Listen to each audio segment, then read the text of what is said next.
think most of you know me as Yacov. If you didn't know that's my name, that's my name. I'm Yacov. Good morning. Gmar Chatima Tova. My full name, my full Jewish name is Yacov Moshe Yosef. And I hold with my name both of my grandfathers. So one was named Yaakov, and the other one was named Moshe Yosef, as you probably figured out. And any of you who have been here before, or those of you who are here even today for the first time, are seeing me wear this kittel. It is, by the way, the nicest kittel around. Nobody has a kittel quite like this one. It is old, maybe 70 years old or so right now. I think that's probably right. And this belonged to my grandfather, Moshe Yosef, my mother's father. And he wore it at his wedding. I wore it at mine. And I wear it here with you every year in the tent.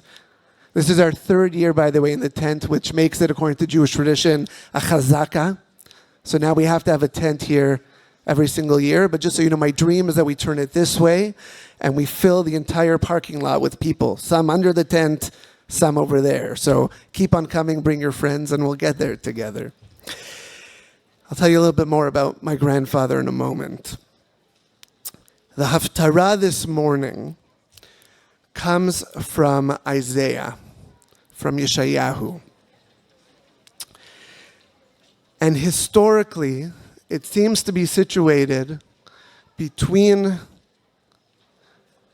the destruction of the first temple and just before the building of the second one, the second Beit HaMikdash in Jerusalem. Koresh said the Jews can go back to Israel, they can rebuild their holy space. Mishkan Evneh, that they can build their temple, the physical one. And Isaiah was a prophet at that time. And he was worried that the same mistakes that they made before would be made again. That again, people would become rich, would become powerful, would be prosperous, would have success. And even though they have this new temple, they would just go back to the way they were before. There's a teaching that the temples were destroyed because of schinat chinam, because of baseless hatred, because people simply did not care enough about the other. And Isaiah is worried that this is going to happen again. Yes, we're getting a temple again, but what good is it if we don't take care of each other? We are now at the end of Yom Kippur. We've been focusing on prayer, focusing on improving our ways. And I think this is what Yeshayahu would say is, what good is it that we are praying, that we are fasting, which are in fact his words, is this the fast that I desire? What is the point of fasting and making ourselves hungry and maybe a little miserable if as soon as it is done, we forget? If we forget right away.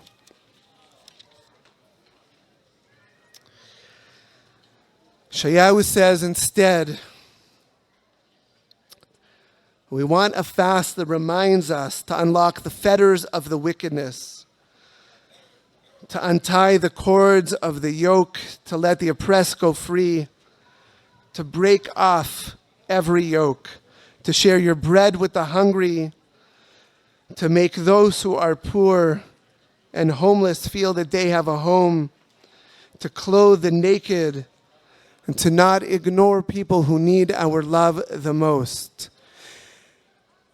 And God says, if you do this, if you cry out to me, and when your actions match your crying, when your actions match your fasting, az tikcha v'Adonai ya'aneh, then if you call out, Aneni, as we've been saying, then God will answer.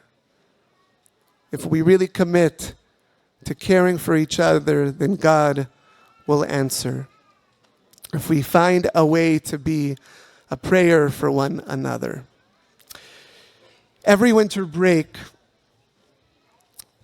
my family, when I was young, I know I'm still kind of young, but when I was really young, when I was a child growing up in my parents' home, we would spend our winter breaks in New York City. And it was amazing. We'd go every year to visit my aunt and my uncle. My uncle was a carpenter, and he was responsible for those amazing displays in Bloomingdale's. Anyone ever see them over winter break? Amazing. And we'd go with him, and we'd see that beauty. But the highlight for me, actually, was that we would go from my aunt's house in Queens, and we would go to Brooklyn, to Flatbush, to Tanti Berta's house. Tanti Berta was one of those women who probably, when I'm remembering her from my childhood, she was probably in her 60s, but you couldn't really tell if she was in her 60s or her 90s or she was 120, one of those people, always full of life, but always seeming old. I love those people, by the way. Those are some of my favorite kinds of people. And every year when we would go to Tanti Berta's house, they were Romanian, my mother's family. She would make us these things called hipolocintas. Has anyone here ever had a hipolocinta? Any Romanians in the room? No? Some people call them Dawkins. And they came in like a cheese variety and also in a jam variety. The jam was my favorite. It was basically dough stuffed with amazing sweetness. I would love one of those right now, by the way. So if anybody does know how to make them, I haven't had them since my childhood, so maybe next week. A few years ago, I mentioned that I was missing my mother's stuffed cabbage, and somebody from the shul actually showed up for Sukkot with stuffed cabbage for me, so who knows what might happen here. But here's the thing about Tanti Berta. She was my grandfather Moshe Yosef's cousin. We don't really know how they were related. It could be that she wasn't really his cousin, but we pretended she was her cousin. You know those kinds of people and those kinds of family members. But here's a story that we know is true. So my grandfather Moshe Yosef, the one who wore this kittel before me, along with his wife, although they weren't married yet and didn't know each other yet, were both in Auschwitz. And both of my grandparents, all four of my grandparents are Holocaust survivors, but those two were in Auschwitz. And my grandfather, as many did at the time, contracted TB, tuberculosis. And when you got TB, most people died. That was the reality at the time of being in Auschwitz. But for some reason, my grandfather was taken to the infirmary. And even when you got to the infirmary, most people there would just die of their sickness. And Tanti Berta, somehow, on that day, because that wasn't her normal gig, found herself functioning, although she wasn't one, as one of the nurses in the infirmary in Auschwitz that day.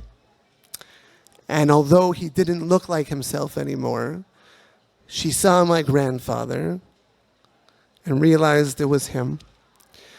And although she had very little, which was the case for everyone, she managed to find just a little bit more food for him, just a little bit of sustenance. And although it was really dangerous for her, she cared for him during those days. And ultimately, you know that because of the kittel, he survived. We've been saying, Va'ani tefilati lecha.